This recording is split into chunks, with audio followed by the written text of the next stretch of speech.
Hello all, నేను మీ Rachana Srungavarapu. Welcome to federal Telangana. ఈరోజు ఫెడరల్ తెలంగాణతో ఒక స్పెషల్ గెస్ట్ ఉన్నారు. మీలో చాలామంది ఇప్పుడు 60లో ఉండొచ్చు, 50లో ఉండొచ్చు, 40లో ఉండుండొచ్చు. కానీ ఖచ్చితంగా మీరందరూ ఒక పాట అయితే వినే ఉంటారు, చిన్నపిల్లల పాట. చిట్టి చిలకమ్మ అమ్మ కొట్టిందా పాట ఇప్పటికీ కూడా బాలగేయంగా చాలా పాపులర్. ఇప్పటికి కూడా మనం ఏదైనా చెప్పాలనుకుంటే పిల్లలకి రైమ్స్ ఖచ్చితంగా నెంబర్ 1గా ఉంటుంది. ఆ పాట రాసినటువంటి గేయ రచయిత్రి బల్లా సరస్వతి గారు ఈరోజు మనతో ఉన్నారు. అయితే ఈరోజు బల్లా సరస్వతి గారితో ఇంటర్వ్యూ చేయే ముందు కొన్ని విషయాలైతే చెప్పుకుందాం. ముఖ్యంగా ఇప్పటికి కూడా పిల్లలకు ఒక మోనోటోనస్ కైండ్ ఆఫ్ టీచింగ్ అయితే కనిపిస్తూ ఉంది. కానీ 1962లోనే సింగిల్ టీచర్గా ఆవిడ ఎప్పుడైతే ప్రైమరీ స్కూల్లో పనిచేశారో అన్ని సబ్జెక్ట్స్ టీచ్ చేస్తూ వాళ్ళకి ఇంకా అర్థం కావాలి, పిల్లల ప్రపంచంలోకి వెళ్ళి చెప్పాలని పిల్లల కోసం ఏదైతే అన్ని సబ్జెక్ట్స్కి తగ్గట్టు పాటలు రాశారో ఆవిడ రాసిన పాటల్లో అన్నీ కూడా అప్పటికప్పుడు పుట్టినవే. కానీ అన్ని పాటల్లో పాపులర్ అయిన పాట మాత్రం ఇది ఒక్కటే. సో 35 ఏళ్ల టీచర్గా కెరియర్ ఉంది. అలాగే దాంతోపాటు ఇంకో కవితా సంపుటి కూడా వచ్చింది, శిశిరధ్వని అని. ఇంకొకటి దాదాపుగా 7 ఏళ్ళు ఆవిడ రాశారు తన జీవితంలో ఉన్నటువంటి 7 తరాల కథ, కళేనేత ఆత్మకథ పుస్తకంగా కూడా వచ్చింది 2022లో. సో కేవలం టీచర్ మాత్రమే కాదు, ఒక కవయత్రి, రచయిత్రి కూడా. సో ఈ రోజు బల్లా సరస్వతి గారి లైఫ్ జర్నీ ఫెడరల్ తెలంగాణ వీక్షకుల కోసం. సరస్వతి గారు ఎలా ఉన్నారు? బాగున్నానండి. ఓకే, ముందు అసలు ఈ చిట్టి చిలకమ్మ ఈ పాట రాయకముందు మీరు చాలా రాసే ఉంటారు. అసలు ఆ జర్నీ గురించి చెప్పండి. అది ఎలా పాపులర్ అయింది, ఇంతమందికి ఎలా తెలిసింది? అయితే నేను సిద్దిపేటలో టీచర్ ట్రైనింగ్ చేశాను. 1962 జూలైలో ట్రైనింగ్ ఉత్తీర్ణత పొందాను. మా వారు నేను ఇద్దరం చదివాము. మా వారికేమో 1962 ఆగస్టులో పోస్టింగ్ వచ్చింది. నాకు 1962 సెప్టెంబర్ 15 రోజు పోస్టింగ్ వచ్చింది. ఎక్కడికి? అప్పుడు బ్లాకులు ఉండే, నెక్కొండ బ్లాకు, చేరియాల బ్లాక్ అట్లా ఉండే. నెక్కొండ బ్లాకులో నర్సంపేట తాలూకా గుర్జాల హామ్లెట్గా గుంటూరుపల్లి అని ఒక ఊరికి ఇచ్చిండ్రు. అప్పట్లో ఈ ప్రభుత్వం ఏం చేసింది, ప్రతి ఊరికి కూడా పాఠశాల ఓపెన్ చేయాలని, అంతకుముందు లేకుండే. ఒక్కొక్క స్కూల్ చిన్న ఊరికైనా ఒక టీచర్ని ఇచ్చి అపాయింట్ చేసిండ్రు. అదే పద్ధతిలో నన్ను కూడా ఆ గుంటూరుపల్లెకు అపాయింట్ చేసిండ్రు టీచర్గా. సింగిల్ టీచర్, ఇంకెవరు ఉండరు, అటెండర్ ఉండడు, ఏముండడు. అంతకుముందు అక్కడ స్కూల్ లేదు. పిల్లలు మామూలుగా ఎవరితో కానిగి పంతుల దగ్గరనో అక్కడనో ఇక్కడనో అక్షరాలు నేర్చుకునేది. అయితే నేను అక్కడికి టీచర్గా వెళ్ళగానే ఆ ఊరి ప్రజలంతా చాలా సంతోషించింది. మా ఊరికి బడి ఇచ్చింది, మా పిల్లలకి చదువు చెప్పించుకోవచ్చు, అది ఇది అని చెప్పి అనుకున్నారు. అక్కడ స్కూల్ లేదు, ఒకటి అదేసింది. 2 గుంజలతో ఒక నిట్టాడు గుడిసె. ఓకే, ఇట్లా ఇంత పెద్దది, అక్కడ నుండి ఇంతవరకు ఉంటుంది, అంత పెద్ద గుడిసె వేసిండ్రు. ఆ 2 గుంజల మీద వేసిండ్రు. మీద అంత గడ్డి, మరి కమ్మలు అవి వేసి కప్పిండ్రు. ఇక నిలబడితే బయట ప్రపంచం కనిపోయేటట్టు, బయట చెట్లు చేమలు అవి ఇవి కనిపోయేటట్టు గోడ పెట్టిండ్రు చుట్టూ. అది మా స్కూల్. ఓకే, నేను ఆ దాంట్లో స్కూల్ ఓపెన్ చేసిన. వాళ్ళు చాలా శ్రద్ధ చూపేది పిల్లలకు చదువు గురించి. ఒక 50 ఇండ్లు ఉండే, 50కి అటుగా ఇటుగా పిల్లలు వచ్చేది. వాళ్ళందరూ ఆ చుట్టూ ఆ గోడ వెంబడి కూర్చుండబెట్టి నేను చదువు చెప్పేది. అప్పుడేమి పుస్తకాలు అవి నేను కూడా కొత్తగా వచ్చిన, నాకు కూడా అంత అనుభవం లేదు. అయితే ఏం చెప్పాలి, ఎలు పెట్టిస్తాం, 1-2 పెట్టిస్తా. ఎంతసేపు పెట్టిస్తా నేను? పొద్దుటి నుంచి అప్పుడెంత, పొద్దున 8:30 నుండి మధ్యాహ్నం 3:30 వరకు స్కూల్ ఉండేది. అక్కడ నాకు టైం గడవకపోయేది. 3:30 అంటే 5 కొట్టేదానికి ఆ స్కూల్లోనే ఉండేది, పిల్లలతో టైం పాస్ చేసుకోవచ్చు అని. ఓకే, ఇక ఆ పిల్లలకు అక్షరాలు పెట్టించినంతసేపు పెట్టించేది, చదివించినంతసేపు చదివించేది, కొద్దిసేపు ఆటలు ఆడిపించేది. కొద్దిసేపు చిన్న చిన్న కథలు చెప్పేది, కొద్దిసేపు చిన్న చిన్న పాటలు చెప్పేది. చిన్నప్పుడు మా అమ్మ కొన్ని గేయాలు, వాళ్ళు కానిగి పంతుల దగ్గర చదువుకున్న గేయాలు వచ్చేది నాకు. ఆ గేయాలు చెప్పేది. ఆ గేయాలు చదవమంటే చదువుతాయి ఇప్పుడు మీకు. ఓకే. సరస్వతి గారు, మీ తల్లిదండ్రులు ఎవరు? అంటే వారిలో ఎవరైనా టీచర్స్ ఉన్నారా? అలాగే మీ తర్వాత విద్యాభ్యాసం ఎలా జరిగింది? మీ టీచర్ అయ్యే వరకు మీ పేరెంట్స్ కి మీకున్న బాండింగ్, ఆ విషయాలు చెప్పండి. నేను లద్నూరు అనే గ్రామంలో జన్మించాను. పాసికంటి లక్ష్మమ్మ, పాసికంటి రామదాస్ గారు నా తల్లిదండ్రులు. ఆ ఊర్లో గవర్నమెంట్ స్కూల్ ఉండే. ఆ స్కూల్లోనే నేను ఓల్డ్ 7th వరకు చదివి పాస్ అయ్యాను. మా అమ్మ కూడా తన కాలంలో కానిగి పంతుల దగ్గర చదువుకున్నది. మాకు కూడా అక్షరాలు చెప్పేది, పాటలు పద్యాలు అన్నీ చెప్పేది. ఇక నేను 7వ తరగతి పాస్ అవ్వగానే మా నాన్నగారు నా పెళ్లి చేసిండ్రు. చేసి కట్కూరు అనే గ్రామానికి ఇచ్చిండ్రు. ఆ కట్కూరులో మా వారు బల్ల సోమయ్య గారు. వాళ్ళు చేనేత కుటుంబం, మధ్యతరగతి కుటుంబీకులే. మా తల్లిగారు కూడా మా నాయన తాపి మేస్త్రి, మధ్యతరగతి కుటుంబీకులమే. అది పెద్ద కుటుంబమే, ఇది పెద్ద కుటుంబమే. వాళ్ళు చాలా కష్టపడి మమ్మల్ని చదివించిండ్రు. మేము కూడా మంచిగా చదువుకొని మా స్తోమత ప్రజ్ఞ ద్వారా విద్యాబుద్ధులు నేర్చుకొని ఈ ఉద్యోగాలు సాధించుకున్నాము. మా తల్లిదండ్రులు కూడా మాకు సహాయ సహకారాలు అందించిండ్రు. మా వారు కూడా చాలా సహాయ సహకారాలు అందించిండ్రు. నేను 7వ తరగతి చదివిన కదా, తర్వాత టీచర్ ఉద్యోగం చేసుకుంటూనే 10వ తరగతి ప్రైవేట్గా పరీక్ష రాసి పాస్ అయ్యాను. ఆ తర్వాత పియూసి, బిఏ తర్వాత బిఈడి కూడా నేను సొంతంగా, అప్పుడు ఎక్కడికి పోనీయకపోయేది మమ్మల్ని ట్యూషన్కు గైడ్స్ పుస్తకాలు తెచ్చుకొని అవి ముందేసుకొని అర్థమైనవి చదువుకునేది. అర్థం కానీ గైడ్స్లో 2-3 సార్లు చదువుకొని పరీక్షలు రాసేది. ఆ విధంగా నేను ఓల్డ్ 7th పాస్ అయ్యి సింగిల్ టీచర్గా ఉద్యోగంలో ప్రవేశించి ఉద్యోగం చేసుకుంటూనే బిఈడి వరకు చదవగలిగిన. ఇంకొకటి చెప్పండి, మీరు ఏదైనా సరే గేయాలు రాసేటప్పుడు మీరు రాసినవే కాకుండా మీకు గుర్తున్నవి కూడా పిల్లలతో చెప్తూ ఉండేవాళ్ళు. సో మీ ఫ్యామిలీ మొత్తంలో కూడా మీ మదర్ ఎక్కువ బాలగేయాలు పాడుతూ ఉండేవాళ్ళ? బాలగేయాలు పాడుతుండే, పాటలు పాడుతుండే.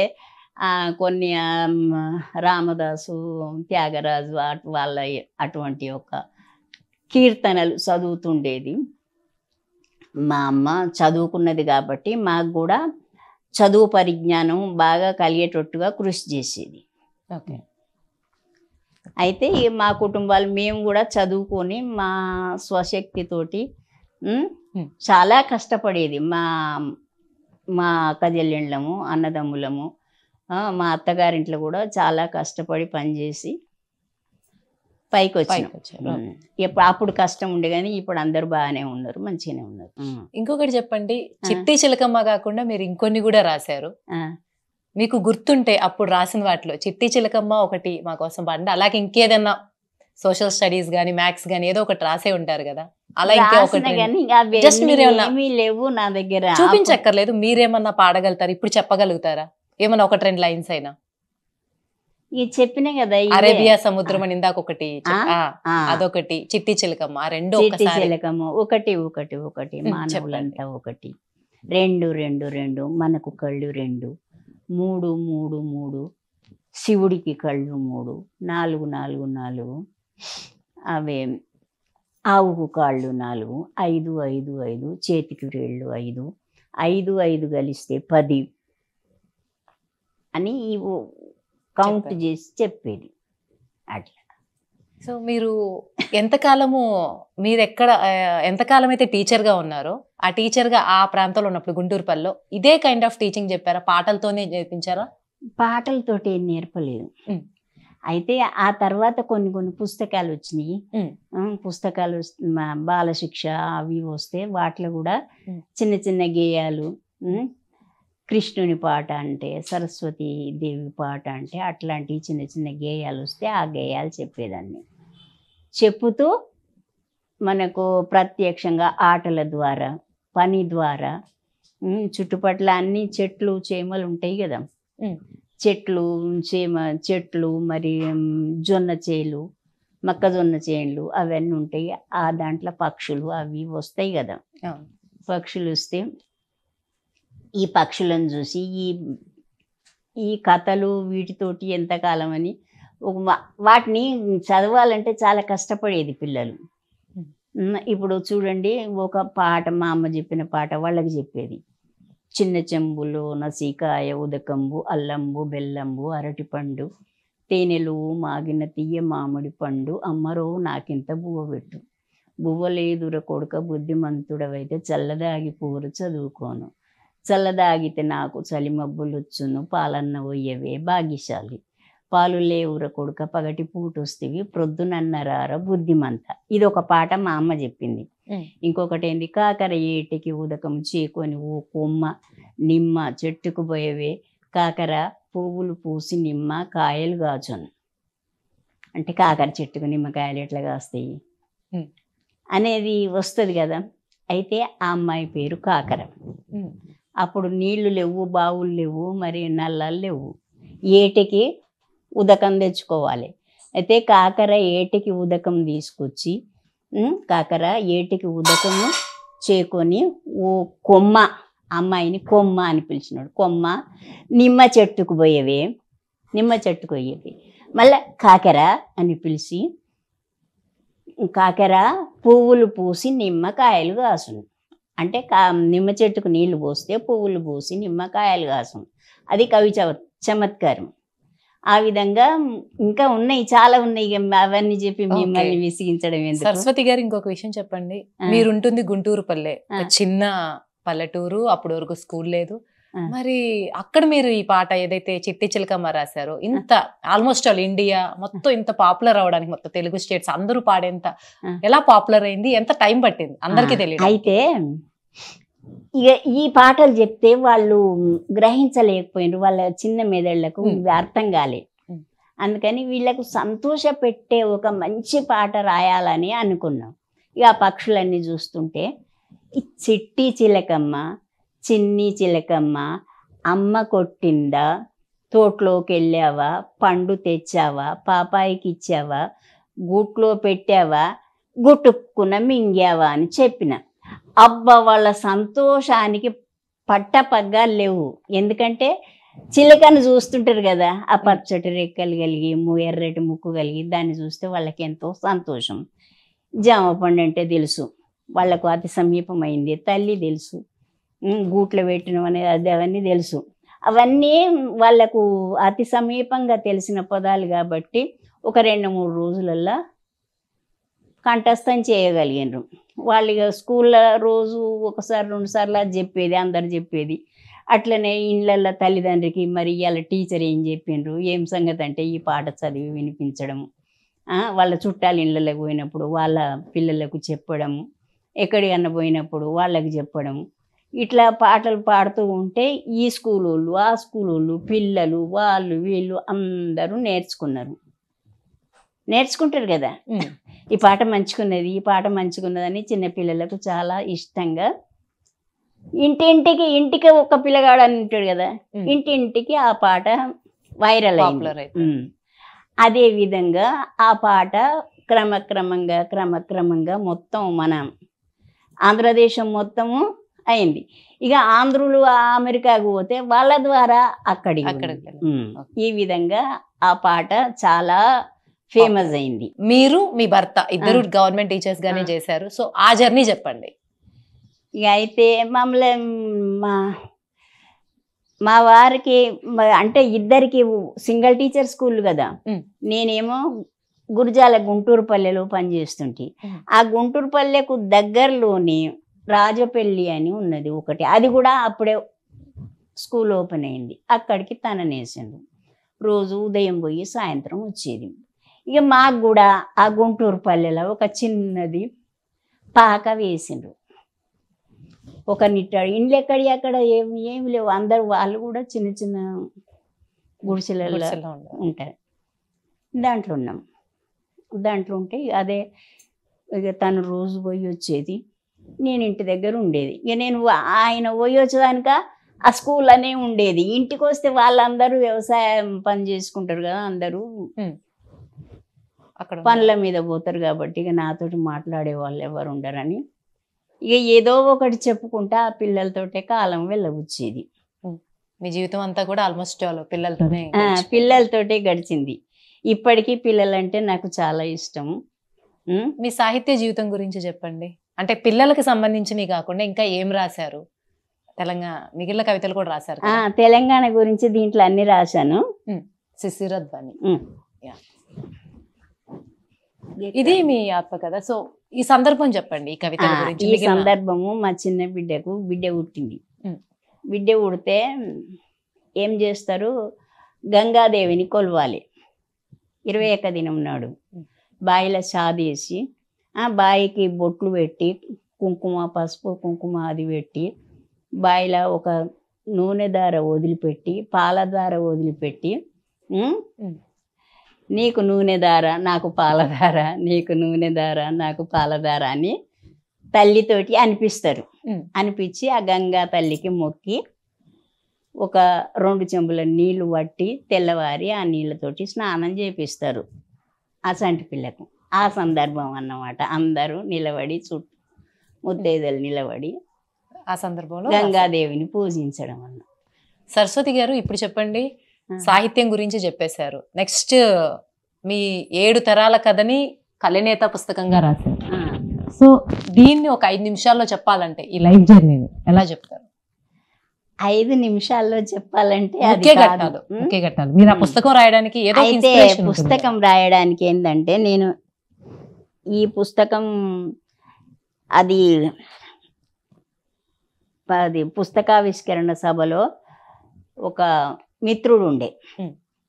ఆ మిత్రుడు ఏం చేసిండు కదా, అమ్మ దీంతో ఇది స్టాప్ చేయకు, నీ యొక్క జీవిత చరిత్ర రాయి, నువ్వు రాయగలుగుతావు, తప్పకుండా రాయమని చెప్పిండు.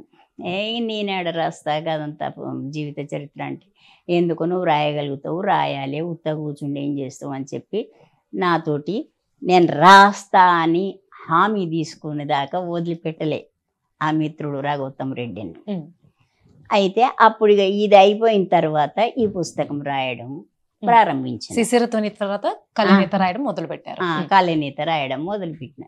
ఈ కలినేత అంటే ఏంటంటే, బట్టలు నేస్తారు కదా పద్మశాలి, బట్టలు నేస్తే 2 పోగులు ఉంటాయి, అడ్డం పోగు, నిలువు పోగు. అడ్డము దాన్ని పడుగు, పేక అంటారు. నిలువు దాన్ని పేక, అడ్డం దాన్ని పడుగు అని. పడుగు నిలువు అది అంటే ఇట్లా పొడుగుగా పోసేదాన్ని పడుగు, నిలువుగా పోసేది పేక అంటారు. ఆ కలినేతలో రంగురంగుల దారాలు అవి ఇవి పెట్టి మంచి మంచి బట్టలు నేయగలుగుతారు. అయితే ఈ కలినేతకు నేను ఇంకా విస్తృత అర్థం తీసిన, అది నేను ఇప్పుడు చెప్తా. చెప్పండి. ఈ కలినేత అనేది కలియు, ఐక్యత అను పదాల నుండి పుట్టింది.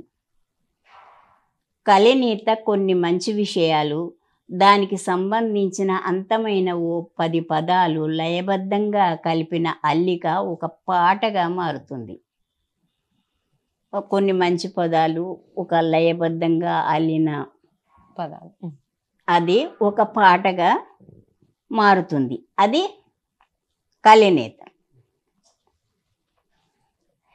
7 రంగులు కలిస్తే అందమైన ఒక ఇంద్రధనుస్సు ఏర్పడుతుంది. ఓ 10 మంది మనుషులు కలిసి సత్సాంగత్యం చేస్తే ఎన్నో మంచి విషయాలు తెలుస్తాయి. మనసు ఉల్లాసమవుతుంది. 10 మంది కవులు కలిసి తమ స్పందనలు, కవితలు తెలుపుకుంటే అదొక సాహిత్య సభ అవుతుంది. కష్ట సుఖాలు తెలుస్తాయి. కొన్ని పూల చెట్లు, పండ్ల చెట్లు, లతలు, వృక్షాలు ఒక చోట ఉంటే అదొక నందనవనంగా ఎంతో ఆనందంగా ఆహ్లాదంగా ఎన్నో జంతుజాలాలకు ఆశ్రయం ఇస్తుంది. ఇలా కలయిక ఐక్యతకు ఎంతో ఉన్నతమైన స్థానం ఉంది. కలనీత అంటే కేవలం పడుగుపేకల కలయిక మాత్రమే కాదు. పడుగుపేకల కలయిక మాత్రమే కాదు. ఇది జీవితంలో మానవ సంబంధాల అనుబంధాలు, మంచి చెడుల విచక్షణ, జీవన నైపుణ్యాలు, జీవన పోరాటాలు, విలువలు, సాంప్రదాయాల అల్లిక లాంటిది జీవితం. ఇక కలనీతకు ఇంకా అల్లిక లాంటిది. కలనీతకు ఇంకా విశేషంగా అర్థం చెప్పాలంటే సృష్టికర్త రచించి రమ్యంగా చిత్రించి అల్లిన కలనీత ఈ ప్రకృతి. ఇక 7 తరాల విషయానికి వస్తే నేను మా అమ్మ తరపు వాళ్ళు 7 తరాల బంధువులను చూసి ఆకలింపు చేసుకున్నాను. మా నాన్న తరపున 5 తరాలను చూశాను. 2 తరాలను మా నాన్న తరపున 5 తరాలను చూశాను. 2 తరాలను మా తాత చెప్పగా విన్నాను. మా అత్తగారి తరపున 5 తరాల వాళ్ళను చూశాను. 2 తరాల వాళ్ళను వారి పరిస్థితులు స్థితిగతులను నేను విన్నా. అయితే ఇక నా ఊహ తెలిసిన నుండి కన్నవి విన్నవి నా కష్ట సుఖాలు స్పందనలు ఒక క్రమంలో ఇదంతా కలిపి రాసింది ఈ కలనీత. సాధారణంగా అది వస్త్రాల వరకే అయినప్పటికీ వస్త్రాల వరకే కాకుండా జీవితంలో ఉన్న కష్ట సుఖాలు మంచి చెడులు మానవమానాలు అన్ని కష్టము సుఖము దుఃఖము దరిద్రము ఇవన్నీ కూడా కలనీతలు జీవితం అనే కలనీతలో వస్తాయి అని చెప్పి దానికి అర్థం చెప్పుకున్నాను. చెప్పి మీ లైఫ్ అంతా కూడా 7 generations నుంచి రాశారు. అన్ని ఇక నేను ఎన్నో అవి ఇవి రాశాను. రాస్తే అందులో ఏమన్నా తప్పులు ఉన్నా కూడా అందరూ నన్ను క్షమించాలని రాశాను లాస్ట్. ఇంకొకటి చెప్పండి శాంత గారు, మీరు 1962లో టీచర్గా ఉన్నారు. అప్పుడు పరిస్థితుల్ని చూశారు, విద్యార్థుల్ని చూశారు. అప్పుడు ఎలా ఉంటారు, వాళ్ళు ఎలా ఆలోచిస్తారు? ఇప్పుడు 2025లో ఇప్పటి విద్యార్థుల్ని చూస్తే మీకు ఏమనిపిస్తుంది? అప్పటి విద్యార్థులకు కొంచెం గౌరవ మర్యాదలు ఎక్కువ ఉండే. టీచర్ అంటే చాలా భక్తి భావాలు ఉండే. తల్లిదండ్రి కూడా టీచర్ను గౌరవించాలి అనేటువంటి ఒక భావం ఉండేది. కానీ ఇప్పుడు ఆ పిల్లలకు అట్లా లేదు. ఏంటంటే మేము పైసలు ఇస్తున్నాం, చదువుకుంటున్నాం, ఏంది టీచర్స్ ఏంది వాళ్ళ డ్యూటీ వాళ్ళు చదువు చెప్తున్నారు అని అంతవరకే. కానీ అప్పుడున్నంత గౌరవ మర్యాదలు ఇప్పుడు ఉపాధ్యాయులకు కానీ మరి పిల్లలకు కానీ ప్రేమ భావాలు కాస్త తక్కువగానే ఉంటున్నాయి. ఇంకొకటి చెప్పండి, అప్పుడు మీరు సింగిల్ టీచర్గా ఉన్నప్పుడు కానీ పిల్లలకి మీరు గేయాల రూపంలో అర్థమయ్యే పద్ధతిలో చెప్పేవారు. ఇప్పుడు ఈ కైండ్ ఆఫ్ టీచింగ్ని మనం ఎక్కడా చూడము. ఎంతసేపు సిలబస్ రన్నింగ్ ఇదే ఉంటారు కదా. సో పిల్లలు ఏమన్నా మిస్ అవుతున్నారా? ఇట్లా పిల్లలు మిస్ అవ్వడం కాదు, పిల్లల్ని నేను మిస్ కాకుండా చూసుకునేది. పిల్లలు నా క్లాస్ అంటే ఎంతో ఇష్టపడేది. ఎవరన్నా ఒక టీచర్ రాకపోతే టీచర్ మీరు రండి మా క్లాసులోకి అని నా క్లాసును చాలా ఇష్టపడేది. ఎక్కువ ప్రేమ చేసేది. నేను కూడా వాళ్ళను చాలా ప్రేమగా చెప్పేది. నేను అసలు దెబ్బలు కొట్టకపోయేది ఎక్కువ. ఏదో గిట్ల చేయితోటి కొడితే నా చేతులు మెత్తగా ఉండేది, వాళ్ళకి దెబ్బ కూడా తగలకపోయేది. అట్లా మంచి సదభిప్రాయం ఉండేది పిల్లలకు నా మీద. నేను క్లాసులో పోయి కూర్చున్నా అనుకోండి, ఇట్లా కూర్చుంటే చుట్టూ పిల్లల్ని కూర్చుంటే పెట్టుకొని పాఠం చెప్తుంటే నెక్స్ట్ పీరియడ్ అవుతుంది. ఆ పీరియడ్ అయినా కూడా మేము ఆ పీరియడ్ను వినము. మనం మా పిల్లలు నేను అందరము ఆ పాఠంలోనే లీనమైపోతాం. అంటే తర్వాత టీచర్స్ పెరిగారా? మీరు వచ్చినప్పుడు ఒక్కరే టీచర్? నేను ఆ 3 సంవత్సరాల తర్వాత మళ్ళీ వేరే స్కూళ్ళల్లో చేశాను కదా. ఆ స్కూళ్ళ సంగతి చెప్పి అవేవి కూడా సింగిల్ టీచర్ రన్ స్కూల్స్ కాదు.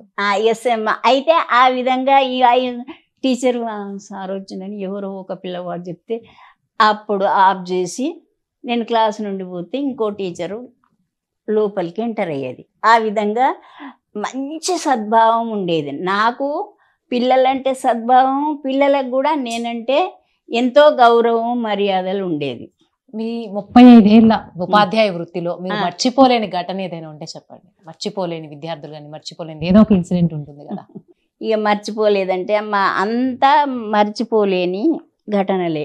పిల్లలు వాళ్ళు చాలా మంచిగా చదువుకోవడము చేయడము, వాళ్ళకు పద్యాలు చెప్పడము, పాటలు చెప్పడము.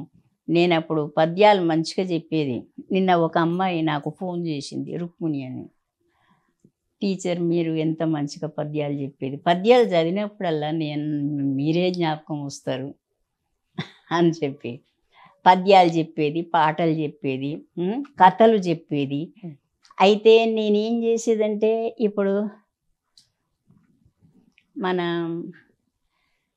తిరుపతి ప్రయాణం పెట్టుకుంటే ఎట్లా పోవాలి, ట్రైన్ బస్ స్టేషన్లకు పోవాలి, టికెట్ తీసుకోవాలి, టికెట్ తీసుకొని ట్రైన్ ఎక్కాలి, ట్రైన్ ఎక్కి తర్వాత తిరుపతిలో దిగాలి. ఇవన్నీ కూడా పిల్లలతోటి మేము ట్రైన్ పోతున్నాం తిరుపతి అన్నట్టుగా నాటక ఫక్కీలో చెప్పితే వాళ్ళకి ఎంతో సంతోషం అయ్యేది. అట్లా చెప్పేదాన్ని అన్నమాట. సో అలాంటి పిల్లలు కూడా ఇప్పటికీ మిమ్మల్ని గుర్తుపెట్టుకుంటారు. సో ఫైనల్ గా ఇంటర్వ్యూ చివరికి వచ్చేసాం. సరస్వతి గారు, ఈ విషయం చెప్పండి. మీరు రాసిన ఈ చిట్టి చిలకమ్మ పాటలో గూడు అనే పదం గురించి కొంత డౌట్స్ అయితే ఉన్నాయి. గూట్లో అన్న పదంలో అదే ఎందుకంటే 2-3 అర్థాలు ఉన్నాయి కాబట్టి ఈ పాట మీరు రాసిన కాంటెక్స్ట్ అర్థం గురించి చెప్పండి. గూట్లో అంటే ఇప్పుడు చిన్నపిల్లలు ఏం చేస్తారు ఎరికేనా, తల్లి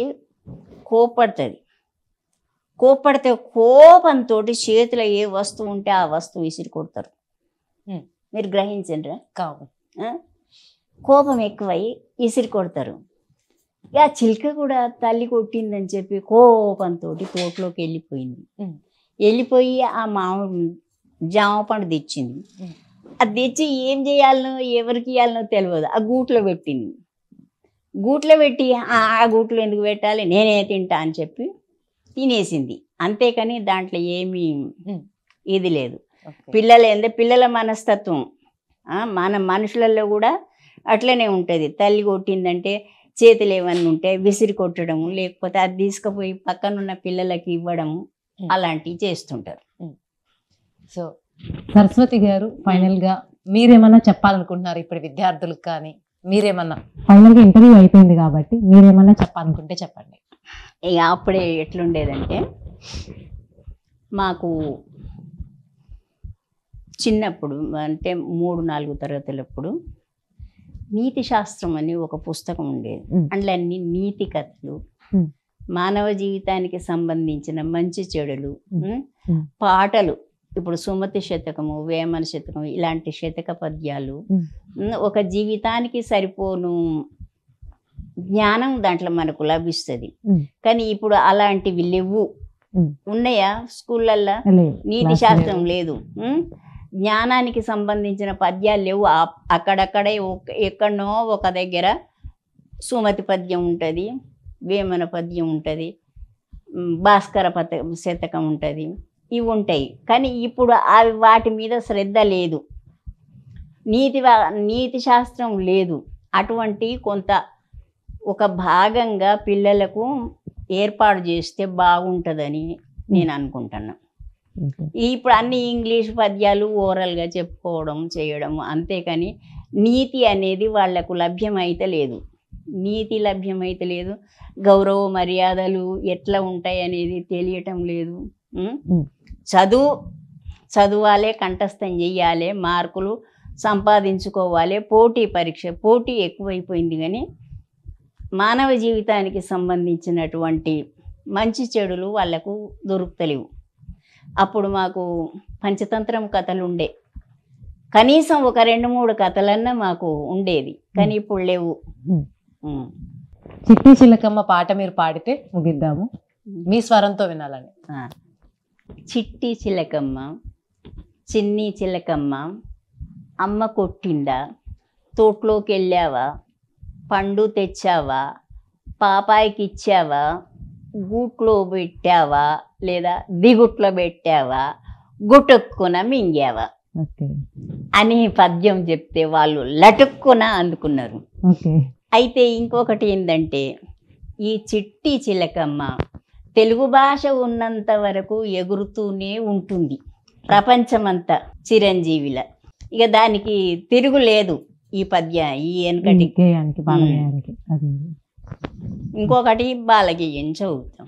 చదువు. ఒకటి చిట్టి చిట్టి మిరియాలు చెట్టు కింద ఊసి, బొమ్మరిల్లు గట్టి బొమ్మరింట్ల బిడ్డ, అల్లవారింటికి చల్లకంట పోతే అల్లవారి కుక్క బౌ బౌ మానే, అప్పుడే నా ప్రాణం జల్ జల్ మనే, జల్లుమన్న కాడ మల్లెల తోట, మల్లెలన్నీ ఏరి మాలలు గట్టి దండలు గుచ్చి, నీకో దండ నాకు దండ, అమ్మకు దండ నాన్నకు దండ, టీచర్ గారికో దండ, ఈ పాటకు ఒక దండ. ఇది కూడా అప్పుడే రాశారు. అప్పటి పిల్లలకు ఇలాంటి పాటలు చెప్పేదాన్ని. ఇక ప్రతిదానికి నాకు ఒక పాట అయితే పాటలు అది రెడీగా వచ్చేది, కానీ అవి నేను అన్ని క్రోడీకరించి ఒక దగ్గర పెట్టి ఈ పాటలు చెప్పాలి, రాయాలి, ఆశ్చయించాలి అనే స్పృహ అప్పుడు నాకు లేకుండే. అయితే అది ఆ స్పృహ ఎప్పుడు వచ్చిందంటే, మా వారు చనిపోయిన తర్వాత ఒంటరిగా జీవితాన్ని అనుభవించేటప్పుడు ఏదో ఒకటి చెయ్యాలని ఈ గేయాలు రాయడము, ఇది రాయడము అది ఏర్పాటు చేసుకున్నా. కానీ అంతకుముందు నాకు అది లేకుండే, రాసేది. ఇంకా మీకు చూపెడతా. ఒకసారి చేర్యాల వాళ్ళు, ఎవరు, బ్యాంకు వాళ్ళు నాకు సన్మానం చేసిండ్రు. సన్మానం చేస్తే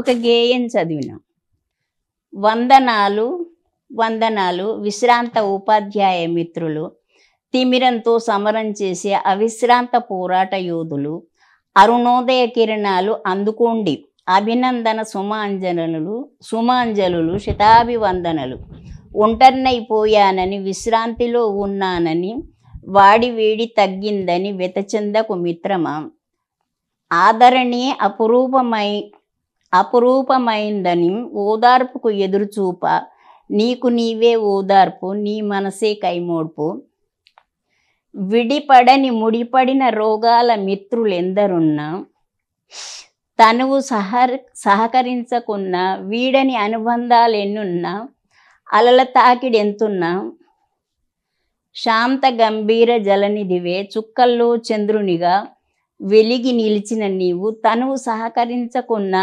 మనసెప్పుడు మహోదయమే. శాంతి, సహనం, సద్భావం, సత్శీలం, ఆత్మగౌరవానికి ప్రతీకలుగా ప్రతి విద్యార్థి, ఎద పండించిన ఉపాధ్యాయులు మీరే జాతి నిర్మాతలు. నైరాశ్యం నీకెందుకు, నడయాడే నైపుణ్యం, ఈ సమాజమే నీది, నీవే ఈ సమాజ చైతన్యం. నీదైన రీతిలో ఏదైనా ఒక మనుగడ సాధించు, యోచించు యాచన వద్దు, యోచనే ముద్దు, చదువు చదివించు, వ్రాయించు, మాట్లాడు మాట్లాడించు, బాధపడు బోధించు, ఎన్ని చెప్పినా ఏమి చేసినా స్ఫూర్తి ప్రదాతవే కానీ శూన్యానివి కావు. వందనాలు వందనాలు సుమధుర హరిచందనాలు, విశ్రాంత ఉద్యోగ ఔత్సాహిక హితులు స్నేహితులు, అన్ని రంగాల్లో అందించిన మీ నిస్వార్థ సేవలు సమాజోన్నతికి సౌభాగ్య నిధులు. విజయశాంతి పద నిర్దేశకులు, అలుపెరుగని మీ సేవలు అందరికీ మార్గదర్శకాలు. నిర్వేదం విడనాడి ధీరత్వం పొందండి, అభ్యుదయం మీ వెంటే ప్రపంచమే మీకు అండ. ఇది నేను ఆ సభలో చదివిన. అయితే వాళ్ళందరూ అది చదవంగానే ఇది పంపియమ్మా పంపిస్తే ఇది పేపర్లు వేస్తారు అని చెప్తే పంపించిన. అది ఆ పుస్తకం ఉన్నది కాబట్టి అది ఉన్నది, ఇట్లనే రాసేదాన్ని అనమాట కొద్దిగాని. ఇంకొకటే చదువుతా నేను. పుస్తకం నా నేస్తం, నా ప్రియాతి ప్రియ నేస్తం, అక్షర లక్షల పుస్తకం, కళ్ళు తెరిచి తెరవక ముందు నుంచే అక్షరాలు కూడబలుక్కుంటూ కదలిక వేగవంతమయ్యే లోపే కుదిరింది విడదీయరాని బంధం. పనిచేయ బుద్ధి కానప్పుడు పుస్తకం ముందేసుకు కూర్చుంటే పాపం చదువుకుంటుందిలే బిడ్డ అని నేను చేయవలసిన పని తనే చేసుకునేది అమ్మ యాష్ట లేకుండా. ఈనాటిదా ఈ బంధం జన్మ జన్మల తొలి బంధంలా. ఆపదలో ధైర్యాన్ని, సంపదలో సంతసాన్ని, బాధలో ఊరిమిని, దుఃఖంలో ఓదార్పును, సమస్యల వలయాన్ని ఛేదించి సలహాలనందించుటలో కూరిమి గల పెన్నిది. ఈ స్నేహిత నిద్రరాని నిశిరాత్రి లాలలు పోసి జూలలు పాడిన అమ్మల, జీవనది లాంటి నాన్నల అక్కున చేర్చుకొని ఆదరిస్తుంది. రసరమ్య భావాలు ఎదనింపి మది పెంచుతుంది నేస్తం. పిలిస్తే పలికే నేస్తం, వద్దన్నా వీడని నేస్తం. కలత చెందుతుంది, కవ్విస్తుంది, నవ్విస్తుంది, కలవర పెడుతుంది. ఒక్కొక్కసారి ఎక్కడో దాగి దొరక్క దోబూచులాడుతుంది పుస్తకం. పుస్తకం హస్తభూషణమే కాదు, ఆత్మ వికాసం. మౌనంగా ఉన్న మరిపిస్తుంది. మమతానురాగాలు పెంపొందించే మయూరి మిత్రులెందరున్నా ముఖ్య సహచరిల నీడలా వెంటాడి నన్ను నడిపించే మైత్రి కుసుమం నా ఈ స్నేహబంధం. ఇవి రెండు పంపిస్తాయి ఉన్నాయి పుస్తకంలో. ఒకటి పుస్తకం గురించి, ఒకటి టీచర్స్ గురించి రాశారు. టీచర్స్ అదే టీచర్స్ రిటైర్డ్ మొత్తం ఆ జర్నీ మొత్తం రాశారు. ఇదే ఒకటేమో పుస్తకం గురించి. థ్యాంక్ యూ సరస్వతి గారు. Thank you. ఎవరైతే సరస్వతి గారి గురించి తెలుసుకోవాలనుకుంటారో వారి గురించి అడిషనల్ డీటెయిల్గా ఇప్పుడు నేను మెన్షన్ చేస్తున్నాను. మొత్తం 37 ఏళ్ల ఉపాధ్యాయ వృత్తి జీవితంలో పిల్లలే జీవితంగా గడిపారు సరస్వతి గారు. కేవలం తను రాస్తున్నటువంటి బాలగేయాలే కాదు, తల్లి దగ్గర నుంచి నేర్చుకున్నవి, కుటుంబ నేపథ్యంలో ఉన్న బాలగేయాలన్నీ మెమరైజ్ చేసి ఆ బావ ఏదైతే గుర్తుపెట్టుకునే శక్తి ఉంటుందో అదైతే నిజంగా అభినందించదగిన విషయం. అవన్నీ గుర్తుపెట్టుకుని పిల్లలకి నేర్పాలన్న తపనతో వాటితో నేర్పడం.